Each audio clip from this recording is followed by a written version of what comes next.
안녕하세요. 시드니 팔라스 부동산 루이스입니다. 혹시 인플레이션은 국가의 세금이다 라는 말 들어보셨나요?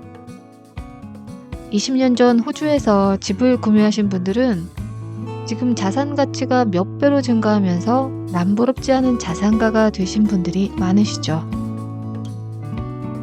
반면 그때 집을 사지 못한 많은 사람들이 항상 그때 샀어야 했는데 라는 후회와 함께 점점 내 집 마련이 어려워지는 현실에 좌절감을 느끼고 있습니다.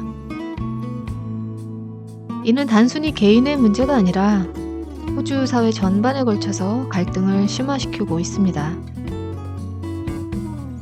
혹시 왜 그들만 부자가 되는가 라는 책 읽어보셨나요?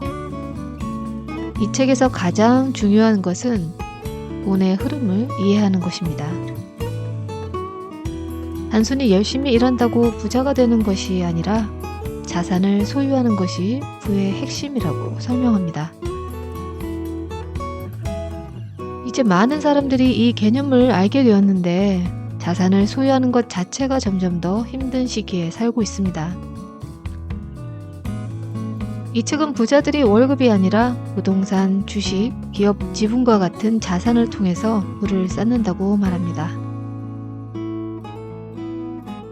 노동소득보다 자산소득, 즉 임대료, 배당금, 시세 차익 등이 장기적으로 더 큰 격차를 만든다는 것이죠.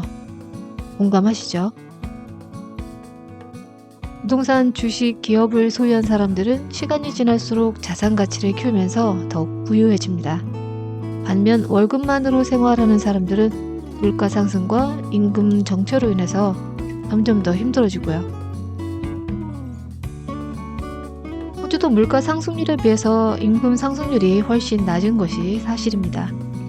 다른 나라에 비해서 인건비가 높긴 하지만 주거비 또한 워낙 높아서 걸어서 매주 렌트비 내기도 빠듯한 현실이죠.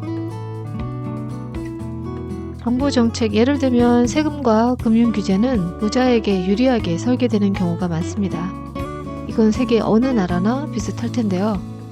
부모가 부자일수록 자녀에게 더 많은 금융교육과 초기 자산을 제공할 수 있습니다. 그 결과 부동산이나 다른 자산을 소유하게 될 가능성도 높아지고 이런 가정의 자녀들이 집을 갖게 되는 시기도 빨라지게 됩니다. 따라서 집값 상승에 수혜를 입으면서 더 부자가 되고 그렇지 않은 사람들은 내 집 마련이 점점 더 어려워지는 악순환이 반복되죠. 자기 집을 갖고 있지 않은 부모의 자녀들이 부모가 집이 없을 경우에 기회가 점점 더 멀어질 수밖에 없고 호주에서도 이런 현상이 사회적인 문제가 되고 있습니다.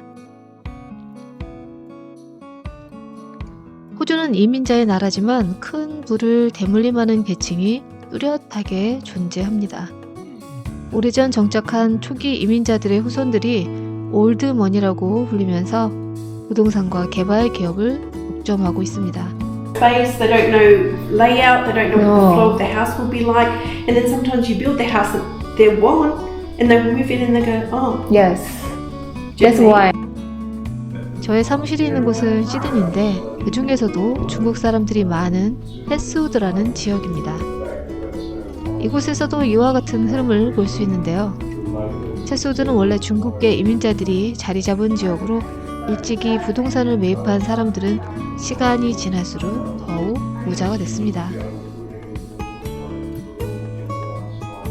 패스우드에 거주하는 제 지인들은 한번 이곳을 떠나면 다시 돌아올 수 없다는 걸 알기 때문에 집을 쉽게 팔지 않습니다. 그들의 자녀들은 부모님 주변 가까이에서 살면서 부모가 처음 집을 살 때는 데포짓을 보조해주는 경우도 많습니다. 그래서 그들의 자녀들이 남들보다 빨리 주택시장에 진입할 수 있게 되죠. 현재 시드니에서 인기 있는 동네는 사고 싶어도 집값이 너무 높아서 불가능한 상황이 되었고 이미 오래전 이곳에 부동산을 소유한 사람들만이 가격 상승의 혜택을 보고 있습니다. 이것이 바로 인플레이션이 부자에게 주는 가장 큰 혜택이라고 생각합니다. 호주 부동산 시장을 보면 정부는 마치 거대한 사업체 같다는 생각을 합니다. 세금을 걷고 그 돈으로 경제를 운영하고요. 필요하면 돈을 더 찍어내면서 부동산 가격을 부추깁니다. 부동산 거래가 활발해질수록 호주 정부는 진정한 승자가 되겠죠. 그런데 부자 정부와 반대로 많은 건설사들은 점점 더 힘들어하고 있습니다. 특히 소규모 회사들은 정말 힘들어하고 있죠. 인건비 상승과 인플레이션으로 건축 자재는 하루하루 급등하고 있고요. 호주의 대표적인 건설회사인 매트리콘 역시 코로나19 팬데믹 당시에 파산 위기에 처했었고 정부가 그때 거액의 지원을 하기도 했습니다. 하지만 결국 일본 회사에 지분을 넘겼습니다. 매트리콘 이외에도 2개의 큰 회사가 현재 일본 회사의 소유가 되었다는 사실을 제가 말씀드렸습니다. 높은 주택 가격에 많은 사람들이 건설사만 떼돈 번다고 분노할 때 건설사 내부에서는 마이너스로 전전긍긍하고 있었다는 사실도 참으로 아이러니합니다. 왜 그들만 부자가 되는가? 라는 질문에 책에서는 이렇게 말합니다. 돈을 처음 만나게 되는 사람들, 즉 금융 시스템이나 경제 구조를 설계하고 운영하는 사람들, 이 사람들이 가장 중요한 위치를 차지하고요. 또 돈을 가장 먼저 쓸 수 있게 되는 사람들이 혜택을 본다는 거죠. 그렇기 때문에 왜 그들만 부자가 되는가 책에서 말하려는 핵심은 인플레이션이라는 이 시스템 안에서 부자는 더 부자가 된다는 이야기입니다. 그렇기 때문에 자산을 조금 더 일찍 소유할 수 있다면 그것이 중요하다라고 말하고 있습니다. 아마 많은 이민자분들은 공감하실 겁니다.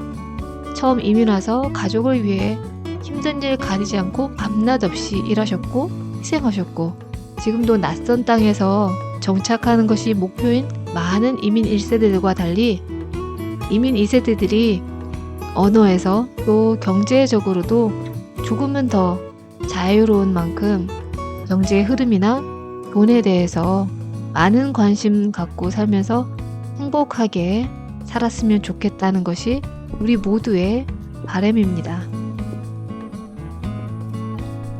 오늘도 영상 시청해 주셔서 감사합니다. 항상 행복하세요.